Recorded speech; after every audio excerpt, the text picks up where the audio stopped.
Did All you? right, we're going live, and we may be live because every time it says preparing to live stream the meeting, we're already like live anyways, and I'm talking, and it doesn't make sense. So, I got pulled back up here. All right, hey, we are live.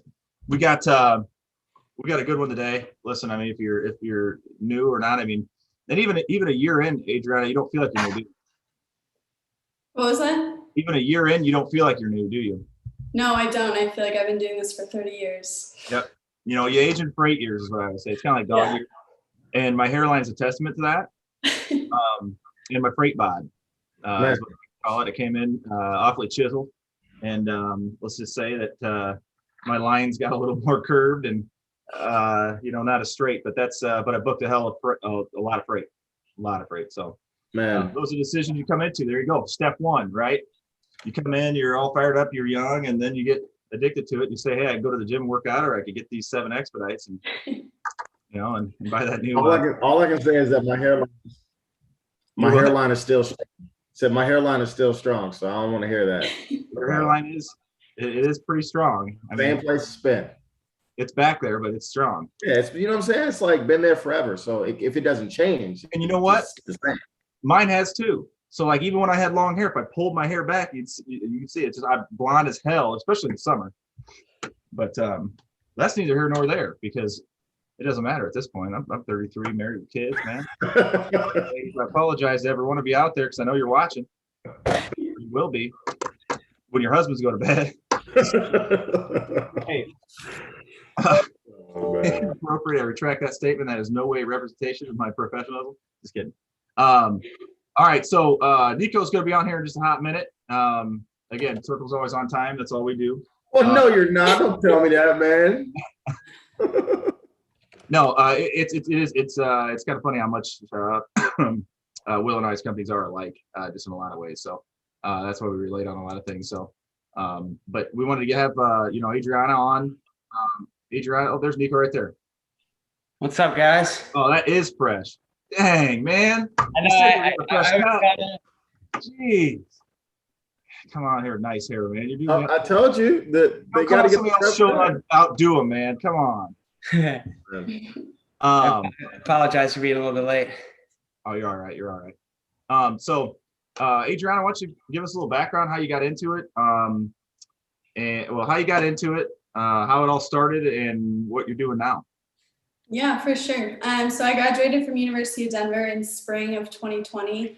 I actually had a job with a logistics company that I accepted in February of that year. And then the pandemic happened and they ended up taking the job back in May of 2020. So I was kind of scrambling to find something. I knew I wanted to be in logistics. And then I met a freight broker in Denver. And at first I was super hesitant. I was like, no, I don't want to work in trucking. Talk to truck drivers all day. And he was like, just come to my office. Let me show you what I do. I think it'd be something that you're really interested in. So I was like, all right. So I went for the day. He was like screaming to his phone. He was talking to clients, negotiating, all this stuff. And, he was using terms like BOL, Raycon, POD. I had no idea what those things meant, but I just remember being like, wow, this is really chaotic and I think I want to be a part of it. So I kind of just fell into it. Didn't plan on being in freight. Yeah. And now I'm at Circle, working with TJ and Megan and having a great time so far. It's still super chaotic, but it becomes addicting. So How is it to work under me over my division? How is that? I never asked you. How is that? Live billions. Well, sorry, you cut out a little bit. Oh, what's it like to work work for me over in my division? Like I've never really asked anybody. I'm gonna see. We'll do it live here. You're putting me on the spot, TJ. No, it's good. Why is it so hard to answer? It's good. I think, you always say handle it and, everything will figure itself out. And I think that's a really good mindset to have and to have bosses who are, just confident in the work that we're doing and confident that we can handle everything that's given to us. So I think it's great. I mean, it's definitely challenging, but it's, I come to work and I know more today than I did yesterday. So it's definitely, it feels good to learn and grow. And I think you guys push us the right amount. Yeah, that's exciting for me because when you see somebody grab onto that, and run with it, it's hey guys, let's all kind of, as people are developing, well, you know this, right? You're kind of doing this, you teach them that, you teach them this, then you're like, hey, why don't you get a couple leads in your name? You know what I mean? Kind of start looking at, this type of thing. Next thing you know, Adriana's like, hey, I got a call set up. I'm like, what? Like, you know what I mean? Like that's good stuff, man. And so, for me, yeah, the handle thing. I mean, it's kind of how I was brought up through it all. Was like basically if you're off the radar, I mean, I'm gonna let you work. You know what I mean? And always I see everything, but at the same time, it's I'm not gonna say you're a micromanager or buggy, especially if things are going well. So that's how that works. Will, you want to get Nico introduced? Nico, man, tell the crew how you ended up in the freight game. I got a funny story about Nico that I'll tell after he tells. So yeah, I went to Illinois Wesleyan, and same as Will, and I really didn't know what I wanted to do after college. I just knew I was hungry to make money, and went to the Wesleyan Career Fair, and I saw Molo there. Got the information, and then followed up with the recruiter. Ended up getting an interview in Chicago, but then Will came to Wesleyan to talk. So I kind of talked to him a little bit, told him how I had an interview. Went into the city for the interview, and I absolutely loved it. I mean, the culture there and the environment, which I haven't really been able to experience fully since COVID, but it's getting back there, definitely getting better. Yeah, it was great. And I honestly love the fast paced role in the carrier sales and building relationships with all the carriers I run and different people internally. And I've loved it, and I've been able to hit the ground running in carrier sales, and it's been great. Yeah, you came in swinging, man. I'm glad to have you. It's funny actually. So Nico and I played football at Wesleyan, except I'm a little bit older than him, so we miss each other. We wore the same number, and I went and watched him play. I didn't know him at that time. They were playing in the Western Burbs of Chicago, so I went to watch one of the games, and he like let some kid up. I'm like, who's this kid? Like wearing my number out here, laying people out, and lo and behold, he's here slinging freight a year plus later. So glad to have you. Love it. Yeah, dude, slinging your jersey and then slinging freight. Yeah, man. That's what it's all about. So you're carrier sales, Nico? Yep. Been doing carrier sales. It's been a little bit over a year now. Nice. Yeah. So and Adriana Adriana, you've got kind of a hybrid role. She's came in. She's managing a couple big accounts, really doing well on those, and then also covering some of her own freight too. So we've got a couple different structures, and she's on Megan Reed's team. Which Megan just got into her office, brick and mortar out there in Phoenix, so doing good there. But a couple, especially for us in Fort Wayne, it's different in Chicago, but I would say like there wasn't a lot of logistics talent, and that's not a knock on Fort Wayne in any way talent wise. It's just the fact that when it comes to logistics companies and logistics experience, trucking companies got plenty of them, right? Hell, we're 2 hours from every big city in the Midwest, it seems like. So but when it comes to brokers and stuff like that, so we were able to COVID gave us the ability to really kind of put a good structure together for working remote. And Adriana's out in Denver, but on every day, and there's great ways to monitor and everything. I mean, anybody that comes on, we've got a good way of ship. Everybody gets a tower, 2 monitors, phone, everything. So it's a good way to do that. It says my internet connection's unstable. Am I going in and out? Shane. Your video's going out a little bit, but we can still hear you. Yeah. All right. So yeah, so that's good, man. So what do you find, Nico? How about this? Well, you ask Adriana some questions. I'll ask Nico. All right. Yeah. So I'm gonna grill this kid. Bring it on. Molo's at the Illinois Wesleyan job fair. We go to the Harvard one. Stop it. Right. Just kidding. No. What do you find was the hardest part of getting in it and dealing with carriers? I guess right off the bat, finding yourself successful there.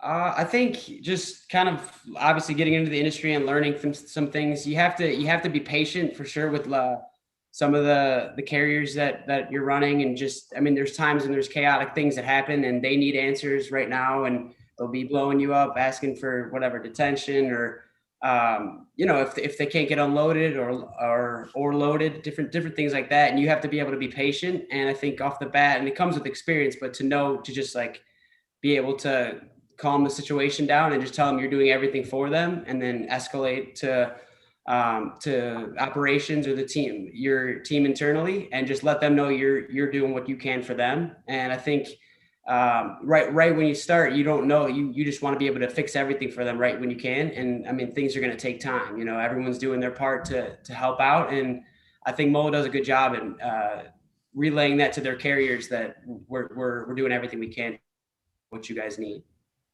Yeah, when you learn that on the carrier side, I always found it's a lot easier than to handle on the customer side too. You kind of have the same type of thing of like, hey, I know that, plus I give them the asset side, that's easy, but I know that, this guy is impatient, in an email, may not do it, just pick up the phone, call him, hey, little phrases, hey, listen, man, I'm gonna take care of it. Those types of phrases, right? I'm gonna go to bat for you here, but you get them on the phone, kind of talk to them. Yeah, you learn those things, right? You learn those, and you kind of learn them at an escalated level, don't you? Because those guys are frantic, right? And they're not panicking, but I mean, they got a big old load that they're going to miss or something like that. And you kind of learn how to handle those situations, and that'll translate, man, I'm telling you, into most everything you do. I mean, it comes down to, how you put out fires, and a lot of times you got to manage the fire at first, and get everybody calm at the, at the scene before you end up putting it out. So yeah, that's a good way to look at it. Hey, Adriana, I have a question for you. Sure. So what would you say is something that was challenging getting acclimated with customer facing interactions? And I'll speak specifically to smoothing over tough situations, stuff where you have to solve a problem and things like that. Yeah, so this is something I actually had to deal with today. I think when I first started in this industry, I hated giving bad news. It gave me so much anxiety, just the thought of picking up the phone call and, telling them that something didn't work or something that we promised didn't happen. And I think for me, what really helped was first at Circle, I have a really solid, experienced team that I work with. And I know that if I ever had a question about anything, TJ and Megan would be happy to assist and, help me to figure out how to smooth things over. But I think when you do have to smooth things over and tell the customer what happened, I think the most important thing is to make sure that you're doing everything you can to solve the issue, so that what you're giving the customer is a solution, or you're giving them, options on how you're going to fix whatever came up. So I think that was a big thing. The other thing is I had to learn and kind of grill into myself that bad news is better than no news. So just trying to ignore a problem, it's going to get worse, and it's going to, just catapult into something else. So I think everybody understands in this industry, problems happen, they come up. It's just, how you deal with them and doing your best to bring the customer a solution if something does go wrong. What you said about bad news is better than no news should be on a t-shirt that we give to everyone in transportation. It's so true. They're going to find out anyway. It is just a matter of time. And most situations are better handled if you're transparent and just say, hey, I'm working on it. I'm figuring out what's going on, but here's the situation. So that's something that's not always easy to work through when you first start. It's challenging. And the other thing is like what she said kind of at the beginning, is raising that red flag. A lot of times when things go wrong, people kind of want to, I don't want to say they want to, but they end up trying to go it alone, right? They don't want to get in trouble. They don't want, people think that they're not that good or whatever it is, but getting out ahead of it and get that red flag ASAP. I mean, I don't know, Adriana, was it last night or this morning? Again, I see everything. I don't always respond to everything, but I saw the email where it was there was a rate count or something, and your email was just like, what happened here? All these question marks to our team. And it was either late last night or early this morning, whatever it was. And I thought, man, just get out ahead of this one. You know what I mean? You start that discussion early, right? So you almost have a solution or a problem before those guys even get into office. Right, exactly. Yeah, I saw that too. So, but that's me in that email. right? CC and me in that email, basically saying, hey, if he ends up seeing this and needs to jump in and help, then he can. And that's something that you can't be afraid to do, because you're going to learn as you get busier and you take on more responsibility. The more you're able to utilize your resources around you, the more efficient you can be. Because you try to take everything on at once, man, that's how you get burned out. Yeah. So, Nico, how many you got any carriers out of Waco, California, and go to Blaine, Washington? Megan reads in the comments. She said, "Ask him." But so for you, I mean, do you guys do like Schedule 8 contracts or anything? Yeah, like dedicated stuff with I have actually, I mean, that's funny you say Cali to Washington. I mean, I have reefer freight that goes from Cali, Richmond, California up to Seattle, Washington, and Portland, Oregon. That's kind of like one of my dedicated lanes that I actually landed with like right when I started, and I built a great relationship with her, and we still run today. So that's been awesome. Mm-hmm. Nice. Yeah. And so I guess what my thing, this is what I want to ask you. So we started off cradle to grave, a lot of us. So, when I started off, man, I was landing the account, booking the load, building the load, covering the load, tracking the load, and even help build the load. You know what I mean? Like it was like everything. I had these tracking sheets, these load booking sheets. So like when I'd book the load, I'd write down like it had like the spot for like the carrier's name, number, everything, and they'd sit on my passenger seat in my car. That way, if somebody called or a customer called, I could like pull it up and like have like update. It was old school, but then as we transitioned, a lot of us were on accounts and really working into accounts, landing accounts, things like that. And when we switched and developed the carrier sales team and kind of broke it apart, the one thing that it took us a little while to get to was that idea of having the same type of relationship with a carrier that you do with your customer. Until we started bringing some talent in, and you hear that some of these people that are like, yeah, I just do carrier sales. That's what I do. I'm like, isn't that you started carrier sales, but like, you probably want to transition to account. No, I have this carrier here. Yeah, I used to go visit them. Like just like I would go visit a customer, they're going to visit carriers. Take them out to dinner. Look at things like that, and it's like a whole different mindset. It was cool, man. It was like you could see the transition as we were growing to that, as you brought people like that in, and it was like they were like rock stars, because it was like, how'd you do that? What'd you do? You just did this and that, and it's like part of our culture now. But it was just a cool transition to see. So how much of that? I mean, obviously, from what you just said there, you preach that, but how much do you really push that relationship piece as much as what you do when you see like somebody working with a customer? Yeah, I mean, like as far as my role, like in the company, like these carriers, like technically, these would be my customers. Like that's how I treat them, and I think just building the relationship with whether it be an owner op, a trucking company with maybe 10 to 20 trucks, and then you also have your national carriers or the bigger ones that have 100+ trucks. If you can find anyone to build a relationship with and connect with them, it's just gonna be more beneficial for both parties. And as long as you're treating them with the utmost respect, and show that you're interested in what they're doing as a company, that's how you're gonna have the best business. And that's how I've kind of built my book of business. My top 5-10 carriers, I send like Christmas gifts and different things like that, just showing them that obviously I appreciate everything they do for me. And then like one of my owner ops, he usually just runs with me. Recently, he's been going kind of branching off a little bit here and there, and I don't blame him. That's how owner ops roll.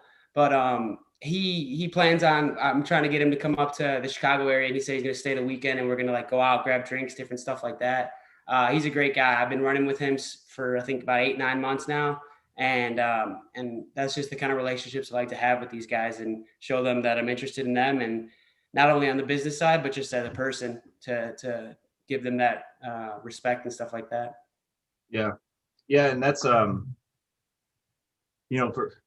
the asset side, it's the same thing. You get drivers like that. The drivers, man, they're cool as hell. Especially, you find some good ones. They want to talk to you and stuff. And the one guy, we've got a place cabin up in Michigan, and that's where he's lived and everything. And the last time we went up there on our fishing trip, we swung through and stopped and had a beer with them. And they're pretty good people. But it's so important. It's key because I talk a lot about like how one good niche, one good relationship with on the business end, it leads just to many more other ones, right? Different facets of the job. So hey, Nico's over there, man. He's got good relationships with carriers. I mean, he's really good at that. Well, guess what? The account managers love you, right?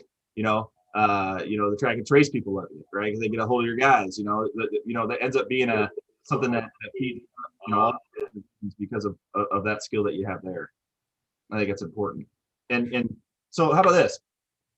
Adriana, how about this? You give me one thing that you've seen that you may struggle with or see or frustrated with the carrier sales team, and then Nico, you respond to it. Okay, one thing I think when you're starting out in carrier sales, and like I'm still learning this too, calling truck drivers and stuff. The negotiating part, I think it's really easy to get sucked into the market's this way and this way, but holding strong to, what rates you're given, or just, I'm not really sure what I'm trying to ask, but I guess my question for you is, how do you, with your relationships and when you're calling truck drivers, how do you stay strong in the negotiating and make sure it's fair for everybody, but that we still, everybody wins type of thing? Yeah, I think it's totally different based for each carrier. You have different relationships with them, and how you negotiate with them becomes different. Like there's some carriers that, you talk about a rate and it's just send it over, different things like that. But on the other hand, there's some guys that will obviously try to get more and more money out of you. And I think the things I try to do the most is just kind of be logical in every aspect of it, and try to explain to them why our rate is what it is. And if I can get them more, I will try my best to get them more. But at a certain point, that we can't pay more on a certain load, and you just have to be straight up honest with them. And I try to just be transparent when I sell things like that. And if I can't get any more money, I can't, and this is my rate. And then eventually in the conversation, I'll say that, like, this is all I got. And I think that's all you can do. And you can just try to tell or describe to them why that is. And then hopefully you can come to an agreement if they really want that load. TJ, I don't know if I ever talked to you about this, but I spent a long time in carrier sales. I really enjoy booking freight and negotiating and stuff like that. And one thing that Nico alluded to is that, each relationship is different. And I think, Adriana, like to your point, someone might bring an option on a load and you're like, this is the most we can pay, right? And if we have good relationships with the carrier partners, it's easy to go back and say, here's the best that I can do. Let's work together on a different load. I might be able to get you X, right? So you need a couple more bucks here. Okay, this is the most I can pay you here. I'll get you back on the next one. And being able to have those conversations, but also know there are some carriers I used to work with that I wouldn't negotiate with because their rates were so good. I didn't want to insult them. So if they were like, if I offer them a rate and they're like, yep, I'll take it, I'm like, great, I'll do that, because they always took care of us. Other cats, you just knew that they were going to ask you for lots of money, and they all have their place. If it's late in the day and I need the rate, unfortunately, to cover the load, I'm like, you got to do what you got to do to get it done. But it's such a nuance to that, because you're always playing this game of tug of war to figure out the best way to take care of both parties, because it's all, every part of it's a sale. And I think, like, to your point too, I guess I've seen with Circle too how important the relationships that we have with our carriers are, because it is that give and take. And it's, I've seen the carriers that we use on our lanes, and they are willing to work with us because, we know some things will change on other loads too. So yeah, who's that dude you got? What'd I say the other day? What's his name on the email? Oh, Fred Dispatcher. Fred the Dispatcher. That's like his email. That's amazing. I saw IG chat and I'm like, who the hell's this Fred the Dispatcher? She's like, oh, that's my dude. Whatever, something. So she's running accounts, but like she's got somebody that she found that she puts on there, right? And because she make commission on both sides, and so it's like that's awesome. So I asked her, and she's like, I'm like, those are the dudes right there, aren't they? And she's like, yeah, he's awesome. Adrian, I have a question for you. Mm-hmm. All right, so what is something that, with the experience you have now, you would tell yourself or someone new in the industry that you think would be helpful for them?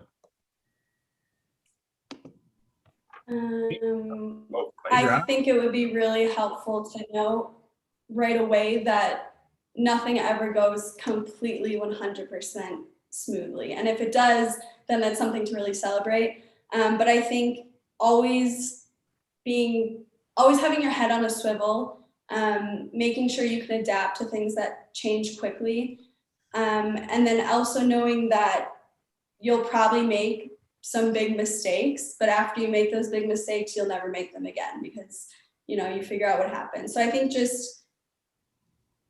when I started in the industry, throughout school and all this stuff, I was very much a perfectionist. Everything had to go as planned. And I learned very quickly in this industry that you have to learn to adapt quickly. And it's not that things, you know, get completely messed up, but there are things that you have to use your problem solving skills or ask for help on. So I think it's beneficial for people to know that things will go wrong. It's going to be okay. And then also just to ask for help. I think that's huge. Nico, same question. Give yourself advice a year in. Yeah, I mean, I say this if I get that question when I'm talking to the new guys too, like, just kind of be patient. Like like I said originally, like I used to get frustrated kind of right when I started about different things that would happen, and I would feel like I was just so stressed out because a lot of things would be hitting me at once. And sometimes you just got to take a step back and handle every situation you can and just go like knock them off one by one. And you still get that pressure from your managers and stuff, keep booking loads because you got to be booking loads on top of taking care of issues. And I would definitely struggle with that at first, but just to be patient and everything will get resolved. And the longer you're in the industry, I feel like it's gotten easier for the fact that I'm really booking with carriers that are gonna treat us well and take care of the freight and be responsible for those things. And the more you surround yourself and build your business with carriers you trust, that's when you're not going to have as many headaches. And that's how I would just tell myself to just, you know, work for that and find those good carriers. Because at the beginning, you don't really know if it's a good carrier or not. You're just trying to get your feet off the ground. But that's kind of what I would say. I like that. I think there's a lot to be said with what both of y'all said. So, you know, knowing that everything's not going to go smooth and that you have to be patient, that's something that is challenging to work through in the beginning, because if you were any good at whatever you did before you got into transportation, you're like, I'm going to figure this out. I'm going to attack this full speed. I want to do great. And then that first, you know, challenge hits you and you're like, oh, okay, this is like my whole day working through this, you know, this issue. So it could be a little bit overwhelming. Sure. TJ, what advice would you give you? Day one, TJ knows everything he knows now. What do you tell him? You're gonna be a stud. Oh, Lord. No, I'd say first off, what would I say? Be on time. Don't start drinking energy drinks. You know, don't give up on the gym. No, I think what would I say? I'd say just kind of just be patient. I think be patient more from the standpoint of just opportunity wise, it'll come. You know, I think I pushed real hard. And you know, I still do. I think it's what maybe it's what made me, you know, a lot of what I did that I tell myself not to do actually made me kind of better, you know, because it's kind of how I learned. You know, we didn't have a lot of training. We got to start from nothing. So I look back on it and I feel as though maybe if I didn't have as many mistakes or I didn't come in as haphazardly, I want to learn how to adapt and be a little bit more MacGyverish. But I think I would definitely tell myself be more patient. I mean, I think I put a lot of pressure on myself at the beginning to do a lot. And, you know, I hit a period there where I was kind of burned out. And I think, I don't ever want to leave this industry. I love everything about it and I'm going to always stay in it. But, you know, I hit a moment there where I thought, you know, man, you know, maybe I should take, you know, a break or something like that. But, you know, just you hit those, right? I think, and it just, all it did was made me push back, reflect, adjust what I was doing. I got great mentors, great owners that give me advice on stuff like that. And just don't be afraid to reach out to people and ask them for advice on things like that. You know, if you're feeling a certain way, if you're feeling burned out, if you're feeling like you're, you know, maybe not getting enough attention or maybe not getting enough training or not help or whatever it is, just don't be afraid to reach out to people because a lot of times they went through that same thing. And so, you know, I'd probably tell myself, you know, reach out a little bit sooner. You know, you don't have to take the world on your own. I'm competitive, you know, so you didn't want to ask for help, but at the end of the day, sometimes that's the smartest thing to do. I feel that for sure. Adriana, tell us a story about working through just an absolute nightmare problem as a newer person. How'd you work through it? What happened? Yeah. So at my first company that I worked with, we had a shipment on a FedEx truck that was driving through I-70 in Colorado, which is the highway that goes through the Rocky Mountains. It's winter, and I get a call, or I don't get a call. I was checking the tracking, and the truck was delayed for some reason. It kept getting delayed. So I called and I said, what's going on? They said, well, the driver was in an accident and the truck rolled down the side of the mountain. And like my first question was, is the driver okay? And they were like, yeah, he's fine, just a couple straight scrapes. But all of the freight that was on that truck was at the bottom of the ledge that they were on in the river. So that was my first experience with, one, a huge delay, and then second, figuring out what a claims process looks like. And then all this, while updating the client and making sure that everything that we could do was being done. But that was the first big thing that happened that I was like, wow, there's absolutely nothing I can do to fix this or make the truck arrive with freight intact. So that was an interesting first huge hiccup that happened when I was working in this industry. That's intense. I remember my first claim. I got in, it was like 6:30 in the morning, and I have this reefer carrier that I still have a relationship with. It was hauling a load of potatoes out of Minnesota going, I think, to Texas, and the whole, every single potato was on the highway. And I'm like, oh no. I'm like, what do I do with this? There's just so many things that you have to work through, but sometimes those challenges are the best experience, because you're like, okay, I would prefer to have. We had a coach that could tell us, Oh, wait, we do. Man. We've got a coach. Wow. Where'd this guy come from? Look at that. Oh man, hang on a second. This is you got the setup? This guy's just bombing the absolute Zoom. and get this going. Look who it is, aka. There he is. That's What's amazing. Hey, when you got resources, man, I told you. When you got people that are new to the industry, right? And you want to talk a little bit about what you can and can't do, who you bring on, right? I mean, that's a no-brainer. This guy's at home. He's live streaming it at home. That's huge. Yeah. So I was watching it on my TV, and I sent a screenshot to TJ telling him I'm spying on him again, and he was like, "Come on in."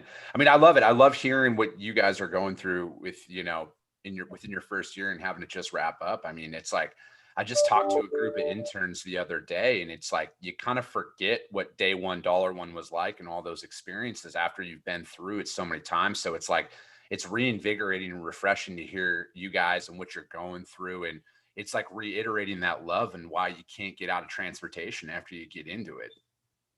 yeah. And so, Chris, what's some of the biggest advice? So biggest advice you'd give somebody like Adriana, who's customer facing, account managing, and then also Nico, who's carrier sales.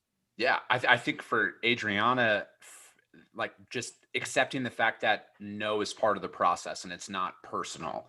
And it's really going through a lot of that. That's something that I struggled with a lot when I first got into sales, is it was like, I believed in what I was doing so much, but it's not a personal attack. And it's just like, even the best sales reps out there are going to get told no 99 out of 100 times. But it's like, when you rebound from that, and it's all in the follow-up, and it's like, that really wasn't like an emphasis in training for me early on. It was like, oh, here's, today, here's your 100 calls. Now tomorrow, here's another 100 calls for you. And there really wasn't an emphasis on kind of like narrowing that down. And after a few years in the industry, I found more success when I just niched down and went after a couple of specific things and got really hyper-focused in what I was going after. And then Nico, really sifting through a lot of the telltale signs on what kind of carrier you're talking to right away. And I think asking those right questions, because I mean, once you position yourself right away in speaking to a carrier or driver for the first time, there's a couple of pointed questions you can get to, because it's like, and especially in this market right now where rates are so high, I mean, double brokering and everything else that's going on out there, and ensuring that the trucks that we're booking are actually covered with the insurance policy that they're providing, and it's not a friend of a friend. I know in my career, it's like you have some of these dispatch services who dispatch out for 8 different companies, and they're like, here, try this MC. Oh, no, that one's not set up here. Try this other MC. And it's like those little things like that, that through time, you're like, okay, that's a massive red flag. And, you know, another piece of it is at least in my experience, is the dispatchers are going to tell you what you want to hear and the drivers are going to tell you the truth. So it's always establishing that point of contact with them. Yep, that's a great point. I preach that all the time. Yeah. So, Will, what's your biggest point of advice for Adriana on the customer facing and Nico on carousels? So for Adriana, my advice would be twofold. If we're looking at pursuing opportunities and finding new customers to add, persistence is the key. You don't have to be unbelievably excellent at this job to succeed, but you have to be persistent. And a lot of times it comes down to timing. So people will say no, or we're not looking to add more brokers, or we have an asset-based strategy, et cetera, et cetera. And then one day, a couple months in the future, their favorite carrier drops the ball and they reject a bunch of tenders, or they pick up and deliver late, and your email is now more relevant. And that's when they go, hey, Adriana, what do you got going on tomorrow? Would love to hear more about Circle, right? But if you don't stay persistent throughout that process, you never get that opportunity. And one thing I noticed with reps on the sales side where they struggle is that they see the lack of success in the beginning and they allow that to set the pace on their effort. However, it's not about the results in the beginning, it's about the effort, because it will snowball eventually. And there will be people that you'll hit up a year previously and they'll be on that thread. They'll email you back from an old email and say, hey, give me a quote on this. You're like, I forgot about you, right? But if you don't stay persistent, you're not going to get that opportunity. And then once you get the business, I actually think it's easier to win business than it is to keep it, because you have to execute. You're only as good as your last load, right? So if you are transparent with your accounts around expectations and you have really good relationships with them, you will hit bumps in the road and they'll be more forgiving because you spent the time to get to know them and you've level set on expectations. And that's how you build strong partnerships where your business doesn't go anywhere. You'll have it for years because they go, oh, no, that my incumbent has that. That's Adriana, right? Like you're not getting that business, right? Because she's been running these for the last 2-3 years. But that comes with building those relationships and doing the stuff on the back end. It's not once you get that first load, you want to spend that time to really soak that stuff in and get to know them. If you do those two things, you will run laps around your peers and competitors. Nico, you and I have talked a ton, so this is probably stuff that I've said before, but I think it's fairly similar, persistence. But I also think success on the carrier side has a lot to do with the quality of the questions that you ask. Yep. If you look at it strategically and you dig in and understand people's businesses, you can actually help them, whether it's an owner op or a large fleet. You want to be asking questions. Oh man, somebody's streaming me right now. I'm live. Someone's listening. So that was me. I was pulling up the comments because I'm trying to multitask. No sweat. So if you ask really good questions, you get better answers and you can use that information to your advantage to help service that carrier better. So if it's someone that I'm cold calling or someone's calling and asking about a load or whatever it is, I want to profile them and understand the ins and outs of their business, how many trucks they have, where they like to run, where their terminals are, where their backhauls are, how many drivers they have, everything, right? Because next time when I call them, I can give them exactly what they want and now I'm more relevant. And I have to do the same thing with persistence. But if I don't spend that extra 60 seconds on that first call, the next time I call them, I have to ask these questions and you're doing the same cycle, right? So I want to be able to offer my carriers the best solution. And it might be that they need one load a week from Charlotte to Atlanta on Wednesdays. And I was paying attention enough. And now I can offer them that. And that helps them grow their business or be more effective with their customers. And if you ask those really good questions to dig in, you'll win the game because they'll tell you everything they need. It just takes time to dig in and ask them those things. So that's stuff that, I mean, shoot, if I would have known some of those things from the jump, it would have been a game changer. Paying attention enough. Paying enough attention is so key in this industry. You got to have your ear to the ground, man. Like there just opportunities come, they just pass you by. You don't even know they were there.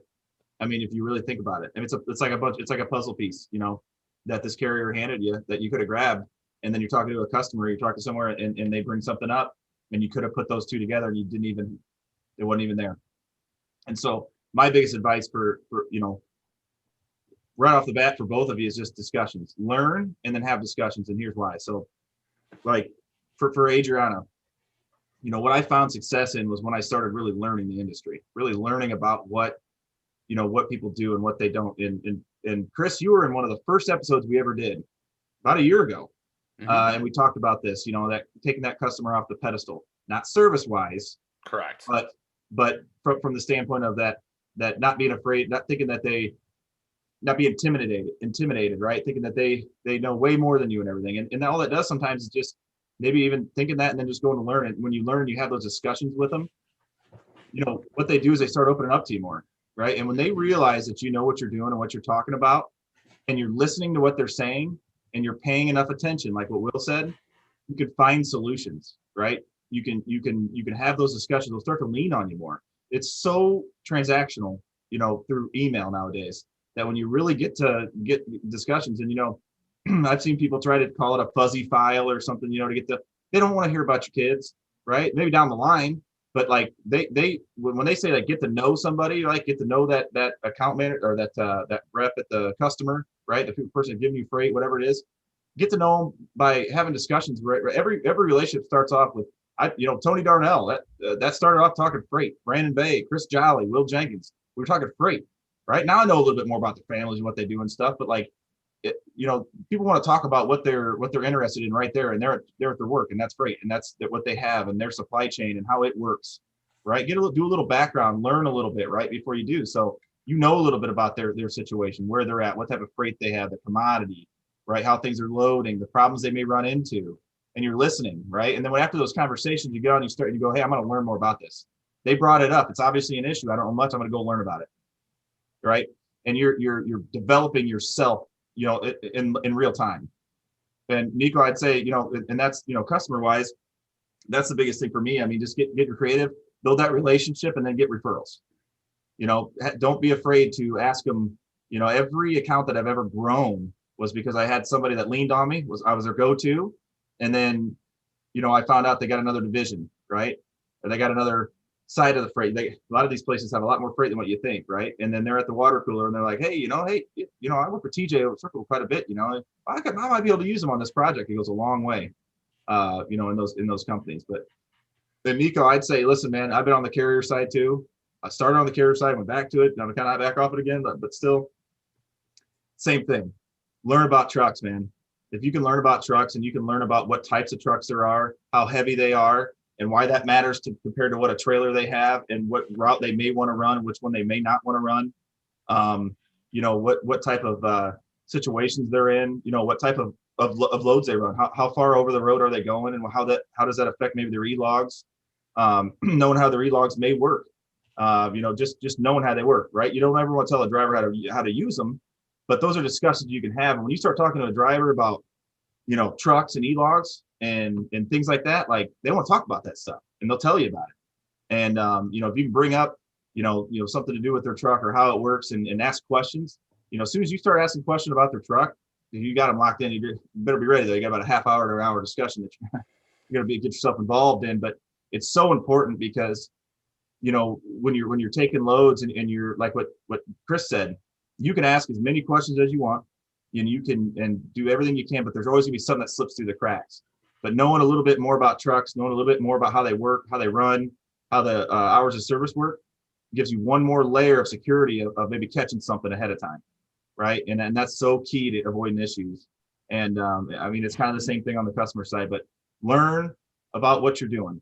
Continue to learn about it. You're gonna start mastering stuff, man. You're gonna get confident in it, but never stop learning. Until I started meeting all these dudes and surrounding myself with people that were better than me. I was in a bubble here, man. I thought I was I could take it, anybody, and then you start surrounding people with better than you, and you're like, just watch a Chris Jolly video or something. I'm like, oh, that's right. Yeah, he's right, man. That's pretty good. And that's how it always it should be. And continue to learn and continue to have discussions. Pick up the phone, talk to these people, and on the phone, it goes so much farther than what you think. Yeah, and then I would even take it a step further, like internally and getting to know other departments and what they go through, depending on the like, with compliance and credit and everything else, and really learning what factors into a lot of these decisions that are made. Because it's like, I know, as you know, I just put up a post about this today about compliance and not having them associated with the carrier sales process. Because sometimes I know my back's against the wall. It's 4 o'clock on a Friday and I just need to cover this load, and you let some things slip. So it's like really finding out why compliance operates the way that they do, and finding out why your credit, like why they're not extending credit or, giving an increase or even setting up a customer, finding out what all factors into that. And that, I just think that it's going to make you a more well-rounded rep overall. It's knowing the ins and outs of this industry, knowing the laws, because kind of back to what TJ and Will were alluding to earlier, it's amazing what people don't know who are in very high profile positions. And when you can present actual insight to them on the industry, man, that's a game changer. That's how you get to be that when they're like, no, we're good with our current network. It's because Adriana gives them everything they need and you go above and beyond. You're not just quoting loads for them at that point. So it's like, I mean, like the biggest eye opener to me was when one of my largest customers, they were massive. They didn't even know what DOT inspection week was. Like, think about that. How many other shippers out there don't know about stuff? And it's like, it's those little things that after a while you kind of take for granted, and you think like, these guys must know everything. And that's like kind of taking them off of a pedestal a little bit, and really positioning, like, talking to them as, like another human being. So I think that's one. I'm sorry. They broke open doors that you would never know were there. I'm working with a customer now, and she went LTL with everything she did. That's all she knew. And I said, that she's like, talking about how, her customers weren't all that happy and this and that. I mean, LTL right now, I mean, for 2 days late, you're on time. So, I thought that was the standard. If you're 2 days late, you're on time in LTL. So I'm talking to her, and you gotta do it so like you don't offend them. Like, you can't just assume they're dumb. But I'm just like, why don't we just put those 2 pallets in a Sprinter van? I mean, I get your Sprinter van for $1.10 a mile. I mean, what? You do that? Yeah, it doesn't have to be Doc High, does it? No? All right, cool. Well, let's do that. Well, can you find one now? I'll find you one in 5 minutes. And you're in Detroit. You know what I mean? There's one sitting on every corner. And we started doing it, and started saying, she's like, I went through TJ in like the last, I'm just kind of helping her, like, with, she's kind of new at her company, and she came in as kind of broken, like the whole supply chain was, and she's trying to fix it and everything, and starts leaning on you, right? I got Megan working the account and everything, but next thing you know, she's like, I saved $6,000 in the last, week, on shipments. And there's a lot of shipments there. So that's kind of not, but that's huge, like that's big for her. She's new to the job, right? She's wanting to impress her CEO, right? She's wanting to show that she knows what she's doing, and Circle's been helping her do that, right? So she's going to start leaning on you more. And all that was a discussion and idea. She could have said, yeah, well, we do Sprinter vans sometimes. Okay, no problem at all.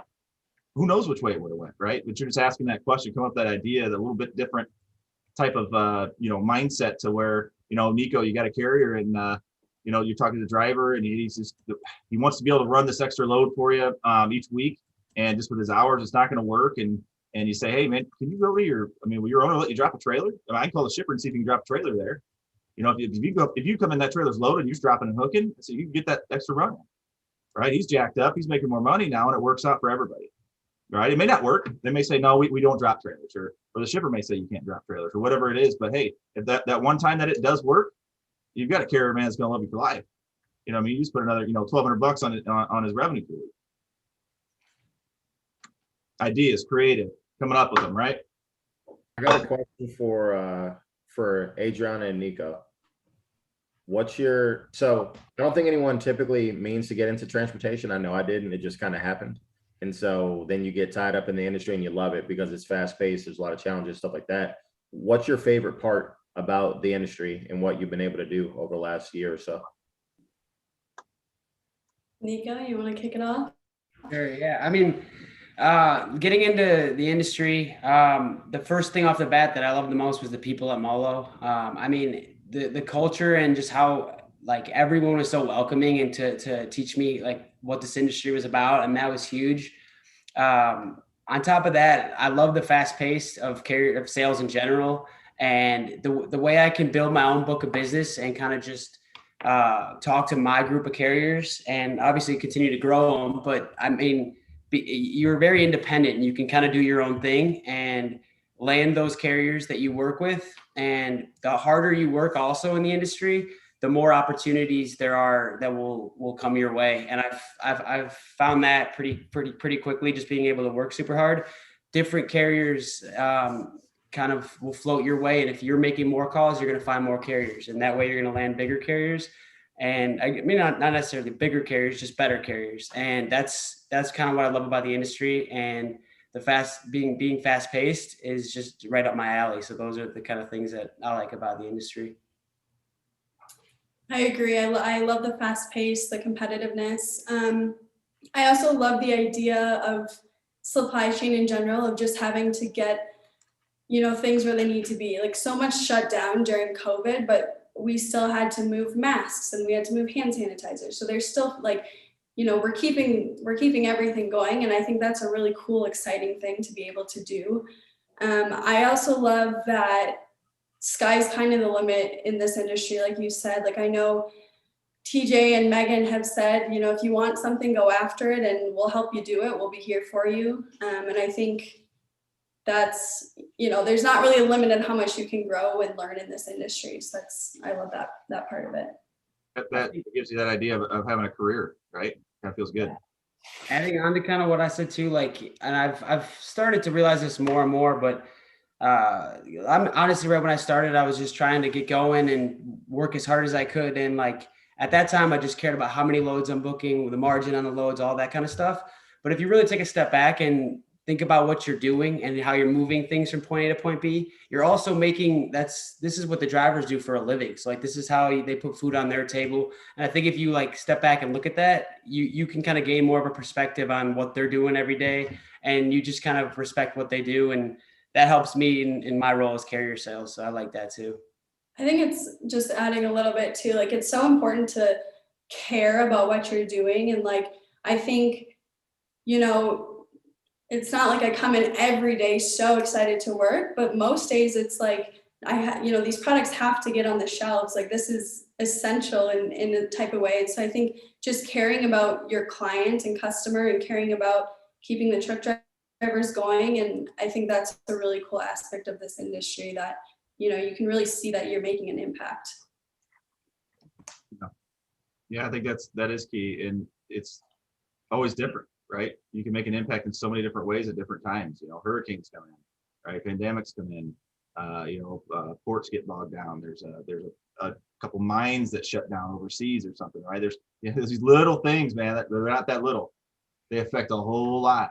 And you're always learning and adapting, because there's always something you can do. And then you always kind of feel like you're making a difference, right? When that hurricane, South Carolina, and the owner comes to me, he's like, hey, I need 35 dry vans down there. We've got generators they want to store. We want to get generators down there. And then, to me, it's business, man. Go. We got to get them down there. We got to go.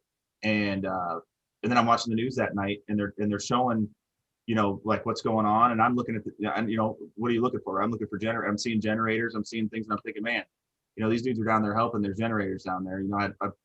I don't know if those are the exact ones, but I played a part in that. Like those are cool moments that you have that really make you feel like you're making a difference there. Yeah, for sure. What would you how much flatbed stuff do you do, Nico? We don't have, I wouldn't say we have that much flatbed freight. It's mostly dry van and reefers, but the occasional flatbed here and there. Doing a lot of reefer stuff? Yeah. Okay. And Adriana, you're doing a lot of dry van? yeah. Okay.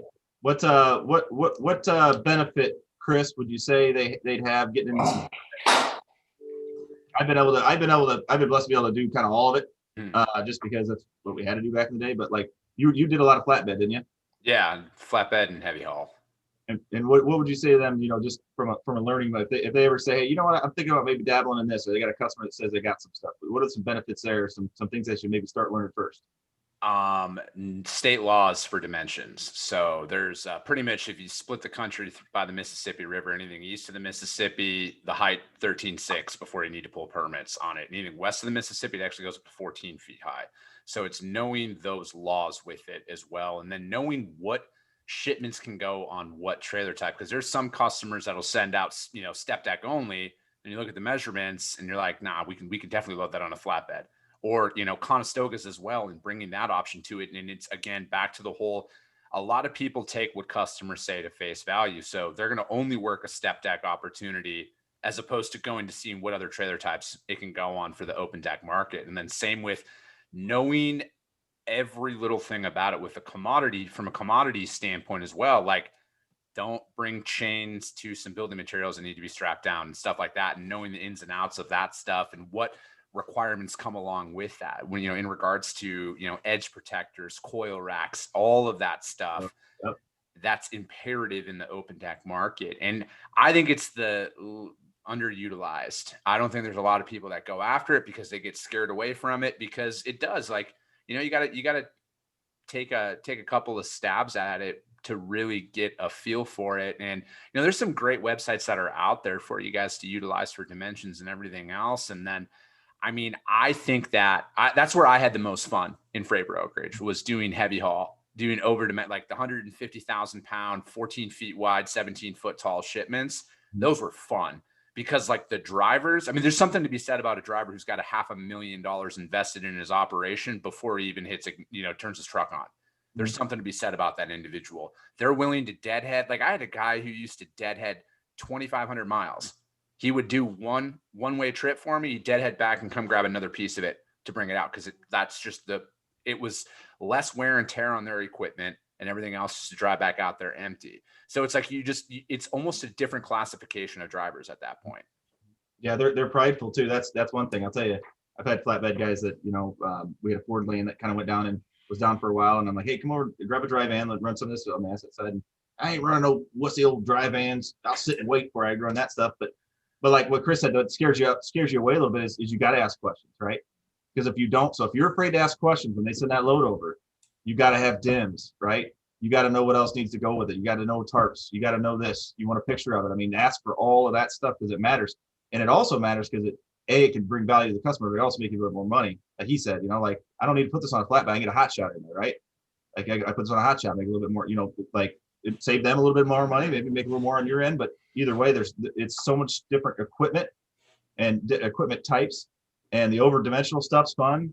And, I kind of stumbled into it just because, like, I had an account that I just wanted to dig into. I was always just one that if they said, can you do this? I always said yes. And then when I hung up, I said, oh shit, I go figure it out. So, next thing you know, I've got a customer that I'm working with, and they do mostly all military stuff. Next thing you know, I've got a shipment. I've got a Bradley military fighting vehicle tank. It's got to go from Alabama to South Carolina or to Pennsylvania. But I knew that my one owner, is his dad owns a hauling and rigging company, right? And I knew I could get with them and learn. And I learned so much during that shipment of getting that, and it was so cool, man. Like I paid the driver $50. I called him. I said, if I pay you $50, will you take a picture of this before you tarp it and send it to me? And he's like, yeah, dude, yeah, for sure, because he knew it was cool. It was cool, man. Double drop with outriggers. I don't know where outriggers were, right? Because it was too wide and all these different things. And then when somebody says, hey, we got to take the turret gun off the top and put it on the back deck, right? Then we can put it on this. And somebody tells you that, like, hey, we'll take the turret gun off the top and put it on the back deck. Like, holy shit, that's cool as hell, man. And so, like, there's just some cool stuff you can haul. And you find out, like, wait, this is a bridge. There's 6 separate pieces. It's one full bridge, but it's 6 pieces, and so anyways, if you want to learn more or you want to do, don't be afraid to get into that. Reach out to resources, people and learn from that, because that's always fun to do, for sure. And people need help with that stuff. So, hey, man, Chris, I appreciate you hopping in. Yeah. Always fun to have the coach on with us. Tell us real quick what you got going. What's cooking, man? I haven't talked to you since Vegas.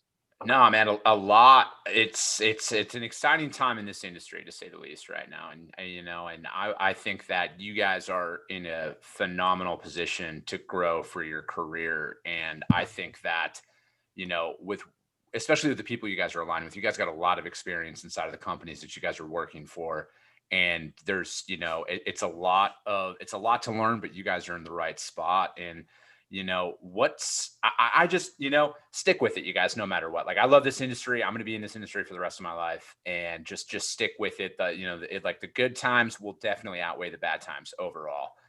Shit happens in freight, like, at the end of the day, and, the sun's going to rise tomorrow. So just stick with it.